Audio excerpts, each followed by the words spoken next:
Hello students, मैं दिलीप प्रजापति आपको welcome करता हूँ डिवाइन इंग्लिश कोचिंग में। ये जो सीरीज है उसमें हम 12th कॉमर्स इंग्लिश मीडियम के इंग्लिश के सारे पेपर सॉल्व करने वाले हैं। आज ये पहला वीडियो है जिसमें हम पेपर 1 सॉल्व करेंगे। आने वाले वक्त में जितने भी गाला के पेपर्स है सारे हम यहाँ पर सॉल्व करेंगे। उसका ग्रामर पोर्शन है वो सारा उसके आंसर्स देखेंगे, उसको डिस्कस करेंगे। आपको इसके रिलेटेड कुछ भी डाउट्स है तो कमेंट्स में लिख सकते हो। दूसरी सबसे इम्पोर्टेंट और बड़ी बात कि अगर आपसे रिक्वेस्ट है कि चैनल को सब्सक्राइब नहीं किया तो सब्सक्राइब कर दीजिए, क्योंकि यूट्यूब आप जानते हो कि एक फ्री प्लेटफॉर्म है, उसमें हम आपके लिए हेल्प प्रोवाइड करते हैं। अगर आप सब्सक्राइब करते हो तो एक मोटिवेशन मिलता है हमें कि हमारे स्टूडेंट्स को हम हेल्प कर रहे हैं। आपके लाइक्स और कमेंट्स हमें अच्छे लगते हैं, उससे और इंस्पायर होते हैं कि और भी कुछ हेल्पिंग मटेरियल स्टूडेंट्स को प्रोवाइड करें।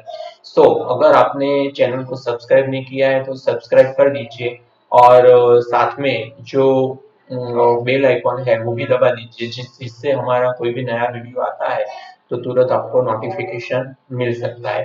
तो अभी हम गाला का पेपर 1 है वो अभी सॉल्व करना स्टार्ट करते हैं। ये क्वेश्चन पेपर नंबर 1 है। दूसरी इम्पोर्टेंट बात आपको ये बतानी है कि 12th का और 10th उसके पेपर में बहुत डिफरेंस है। 10th का कॉन्फिडेंस लेके अभी भी आप घूम रहे हो तो लर्न करना और प्रैक्टिस करना स्टार्ट कर दीजिए। 10th का जो पेपर है जैसे यहाँ लिखा है 100 मार्क्स का आता है, उसके हर एक क्वेश्चन का वेटेज भी वो भी बढ़ जाता है। Textbook and grammar portion आपने अच्छी तरह से लर्न किए हैं, then you can get good marks. Okay, there are 5 sections. Question paper में 5 सेक्शंस होते हैं। Figures to the right indicate field marks. ये जो राइट इंडिकेटर राइट में जो दिया गया है वो मार्क्स दिखाते हैं। Read the instruction carefully before answering the question. ये सबसे बड़ी इंपॉर्टेंट बात है। ये पहला पेपर हम डिस्कस कर रहे हैं तो ये सारी बातें मैं आपको बता रहा हूँ। जब भी आप कोई भी पेपर दे रहे हो तो जो इंस्ट्रक्शन दी गई है वो ध्यान से पढ़िए। कई बार उसमें लिखा है write answers only, you don't need to write all fill in the blank, सिर्फ आंसर्स ही लिखिए। कई बार ऐसा लिखा हुआ होता है री राइट, पैराग्राफ पूरा आपको री राइट दूसरी बार लिखना है, तो इंस्ट्रक्शंस ध्यान से पढ़िए। उसके बाद लिखा गया है नंबर द आंसर्स करेक्टली। जो भी आपको आंसर्स के नंबर्स जो होते हैं वो ध्यान से लिखने होते हैं। अगर आप नंबर्स गलत लिखते हो, कई बार हमें ऐसे प्रैक्टिस होती है कि सप्लीमेंट्रीज लिखते हैं तो ऐसे ही ऐसे एरो एरो करके लिख देते हैं, और स्कूल के टीचर्स हमें पहचानते हैं तो मार्क्स भी देते हैं। मगर एग्जाम में अगर एक भी आंसर का नंबर गलत लिखा है then you will not be given marks. तो नंबर अच्छी तरह से लिखिए। और ये सबसे इम्पोर्टेंट बात वो भूलिएगा मत, राइट इन लेजिबल हैंड राइटिंग। आपके हैंड राइटिंग लेजिबल मतलब कोई पढ़ सके ऐसे होने चाहिए। कई बार ऐसे आप कर्सिव राइटिंग में पूरी सप्लीमेंट्रीज भर देते हो मगर रिजल्ट ये आता है कि शायद हम फेल होते हैं या बहुत कम मार्क्स आते हैं। सो हमें ध्यान रखना है कि हमारे राइटिंग जो है वो लेजिबल होने चाहिए। लेजिबल हैंड राइटिंग में पूरा क्वेश्चन पेपर होना चाहिए। Let us start discussing section number 1, the great prose writers of the world. Okay, ये पैराग्राफ है आपका टेक्सचुअल। उसका जो पहला क्वेश्चन यहाँ पर लिखा है आप पढ़ सकते हो। Who is mentioned and drudge in this prose extract. ये जो प्रोज एक्सट्रैक्ट है उसमें ड्रज किसे मेंशन किया गया है? तो जो प्रोज राइटर है, ओके, यहाँ जो प्रोज राइटर लिखा है उसे ड्रज मेंशन किया गया है। सेकंड, हियर ये जो टेक्सचुअल है उसके लिए आपने टेक्स्ट अच्छी तरह से पढ़ी हुई है, वो सबसे पहली कंडीशन है। अगर फिर भी आपने नहीं पढ़ी है तो एक बार साइलेंट रीडिंग कर दीजिए। जो टेक्स्ट 2 है here, Gemini literally means dash of Gemini studios. तो उसका मीनिंग ये रहेगा इंटेलेक्चुअल्स और मास्टर माइंड्स। एमसीक्यू के क्वेश्चन डायरेक्टली आपको पैराग्राफ में से नहीं मिलेंगे। अगर आपने अच्छी तरह से लर्न किया है, अगर आपके टीचर्स ने आपको एक्सप्लेन किया है, अगर वो आपने फॉलो किया है, then you can understand all the MCQs. और साइंस के लिए तो ये बहुत ही डिफिकल्ट होगा, ओके, क्योंकि 50 एमसीक्यूज होते हैं। कॉमर्स वालों में तो इजी है। So you should have learn your text book very well, then you can understand it better. तो थर्ड लिखा है I heard a bell ringing in my shrunken heart. Another expression for this word is heard a bell ringing in my shrunk heart. उसका meaning क्या होगा? A hope enlivened in his disappointment, ये होगा उसका meaning. Stephen Spender, Stephen is the name of, ये भी आप 3-4 बार text book पढ़ेंगे तब आपको पता चलेगा कि ये क्या बोलना चाहते हैं या किसके लिए वर्ड यूज हुआ है।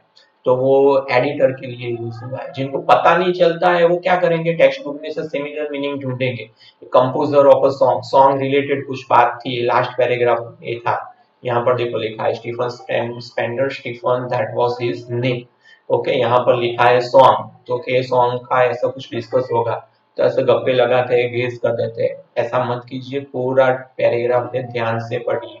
ओके, तो ये जो हुआ है एडिटर के लिए यूज हुआ है। ओके, चलो नेक्स्ट पैराग्राफ देखते हैं हम।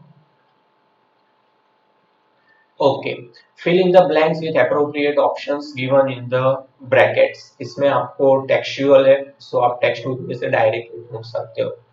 Answer the following questions in about 6 to 7 sentences each. Okay. 4 questions आपको पूछे जाते हैं और 4 क्वेश्चन के हैं 12 मार्क्स। ओके, 12 मार्क्स है तो आपको एक क्वेश्चन होगा 3 मार्क्स का। ओके, एक क्वेश्चन होगा 3 मार्क्स का, 1, 2, 3, 4, और ये लास्ट वाला और में है, आइदर ये लिखो और ये लिखो, दोनों मत लिखना, कोई भी एक लिखना।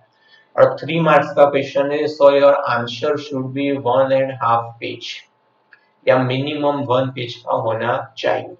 और हर एक आंसर में इंट्रोडक्शन लिखिए राइटर के बारे में, स्टोरी का इंट्रोडक्शन लीजिए 4 से 5 लाइन में, बाद में आंसर स्टार्ट कीजिए। इस तरीके से आपकी अच्छी इंप्रेशन बनेगी और जो क्वेश्चन में पूछा है वही आंसर में होना चाहिए।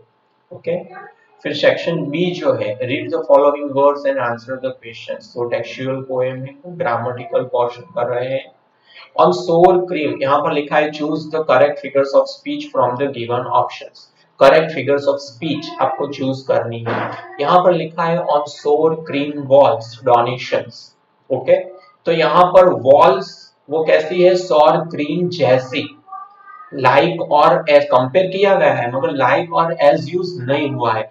अगर लाइक और एज यूज होता है तो वो सिमिली होगी, और लाइक और एज यूज नहीं हुआ है तो वो मेटाफर होगी। तो यहाँ पर ये जो कंपेयरिंग फिगर्स ऑफ स्पीच है वो मेटाफर है। फिर ये दूसरी देखिए, I looked at her when pale as a late winter's moon. तो यहाँ पर एज लिखा है, लाइक और एज यूज होता है तो वो सिमिली होती है। बहुत ही इजी दी गई है फिगर्स ऑफ स्पीच फर्स्ट दोनों, क्योंकि सिमिली और मेटाफर जो है सबसे इजी फिगर्स ऑफ स्पीच है। सारी फिगर्स ऑफ स्पीच अच्छी तरह से पढ़नी है, ओके, विथ एक्सप्लेनेशन एंड हर एक फिगर्स ऑफ स्पीच का लॉट ऑफ एग्जांपल्स। तो इसके वीडियो इस चैनल में है, नीचे सब्सक्रिप्शन नीचे डिस्क्रिप्शन में भी उसके लिंक में रख दूंगा, तो आप वो देख सकते हो। When aunt is dead, her terrified hands will lie. Okay, तो इसमें जो लिखा है फिगर्स ऑफ स्पीच, पन, मेटाफर, एंटीथेसिस, लिटोट्स में नेगेटिव होता है, एंटीथेसिस में ऑपोजिट आइडियाज होते हैं, मेटाफर में कंपैरिजन होती है, एज और लाइक यूज नहीं होते हैं। ओके, तो इस जो पैराग्राफ ए जो लाइन है उसमें जो फिगर्स ऑफ स्पीच है वो है पन। ओके, फिर दूसरे 3 क्वेश्चंस हैं, ये 6 2-2 मार्क्स के हैं, तो इसमें भी आप 1 पेज की लेंथ रखिए और हर एक आंसर 1 पेज का लिखिए, जिससे आपकी पॉसिबिलिटी बढ़ जाएगी 2 मार्क्स आने की। ओके, फिर ये भी क्वेश्चंस है, ये एरर और कलेक्शन इसी तरीके से एग्जाम में लिखना है, ये सेंटेंसेस नहीं लिखने हैं। ओके, सिर्फ नंबर लिखिए, यहाँ पर एरर लिखिए, यहाँ पर करेक्शन लिखिए, और एरर और करेक्शन लाइन में लिख दीजिए। क्वेश्चन लिखने में आप अपना टाइम वेस्ट मत कीजिए। ये हम डिस्कस कर रहे हैं क्योंकि ये इम्पोर्टेंट है। इडियम्स एंड फ्रेजेस 3 मार्क्स के सारे टेक्स्ट बुक के आपने अच्छी तरह से अपने क्लासरूम में ध्यान रखा है और पढ़ा हुआ है, then I am sure you will definitely get full marks here. Don't go so fast, you will get to your school in plenty of time. इतनी जल्दी स्कूल में मत जाओ। ओके, तुम्हारे पास बहुत टाइम है, you will get to your school, आप अपनी स्कूल पहुंच जाओगे।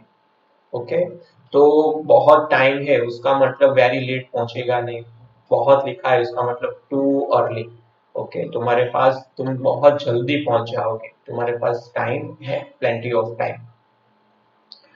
On hearing her voice through the sound equipment, she was struck dumb.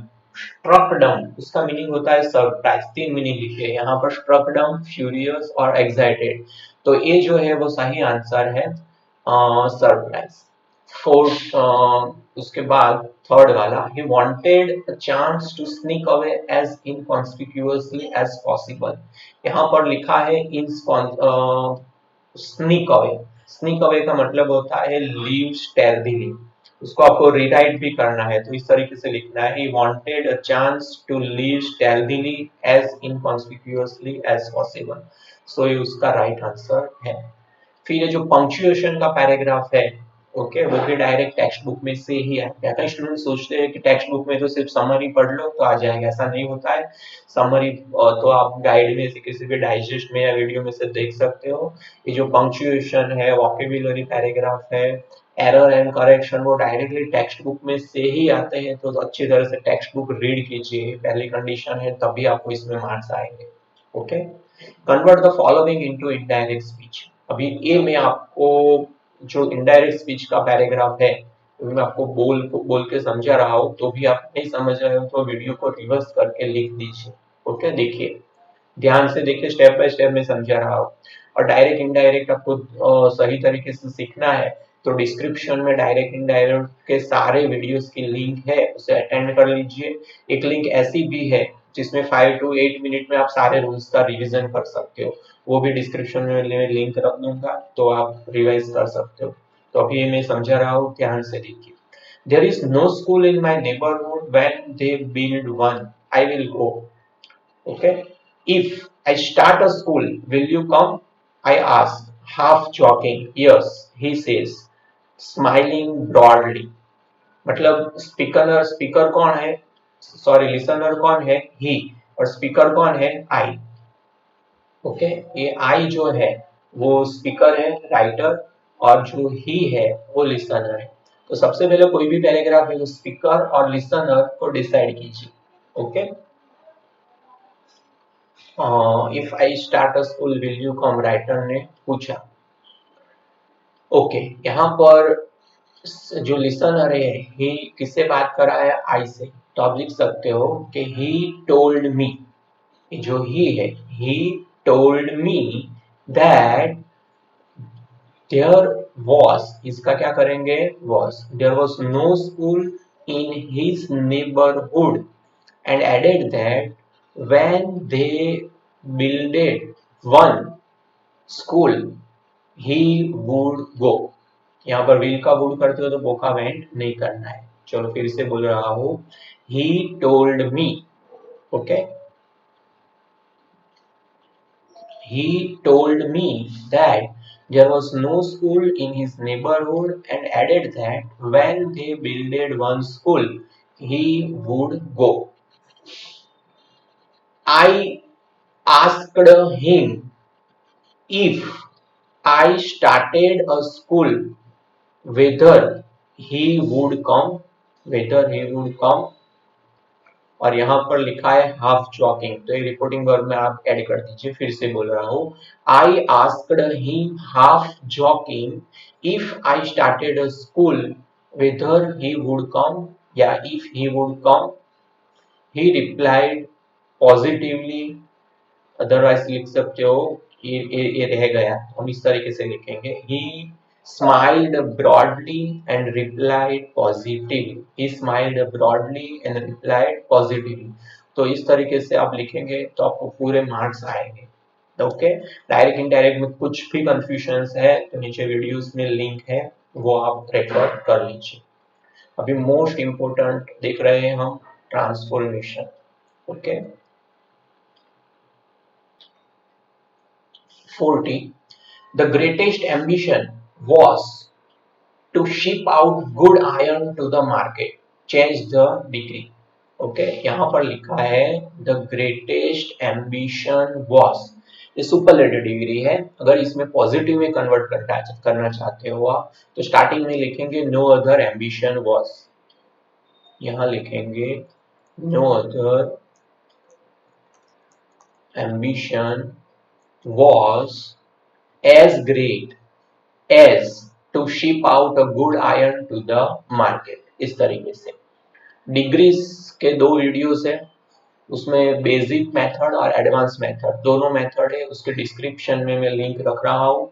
Okay, शायद मैं भूल नहीं जाऊँ तो आप प्ले लिस्ट में से भी ढूंढ सकते हो, तो उसमें आप अटेंड कर लीजिए, तो डिग्रीज में कोई दिक्कत आएगी नहीं।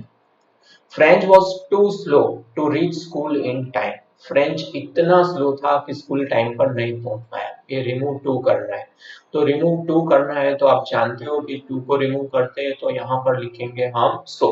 Okay, French was so slow, फिर ये दैट टू को रिमूव करना है, यहाँ हम लिखेंगे that he could not reach school in time. French was so slow that he could not reach school in time. यहाँ पर टू को आपको रिमूव करना है। फिर 42, Muzaffarnagar lawyers called on Gandhi ji to brief him with a view to। तो with a view to है, इसमें आपको एक पर्पस दिखाता है, उसमें आपको 3 टॉपिक याद रखने हैं। ओके, पहला है in order to, दूसरा है with a view to, और तीसरा है सो दैट, या in order that, so that और इन ऑर्डर दैट।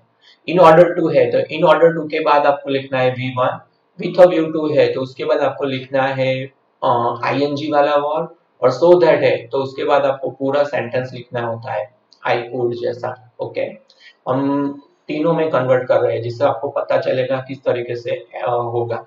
ओके, भले यहाँ लिखा है विथ अ, सबसे पहले इन ऑर्डर टू में कन्वर्ट करते हैं। देखिए, Muzaffarnagar lawyers called on Gandhi ji in order to brief him, in order to brief him, to वाला verb, with a view to में आईएनजी वाला होता है तो इस तरीके से होगा, Muzaffarnagar lawyers called on Gandhi ji with a view to briefing him, with a view to briefing him.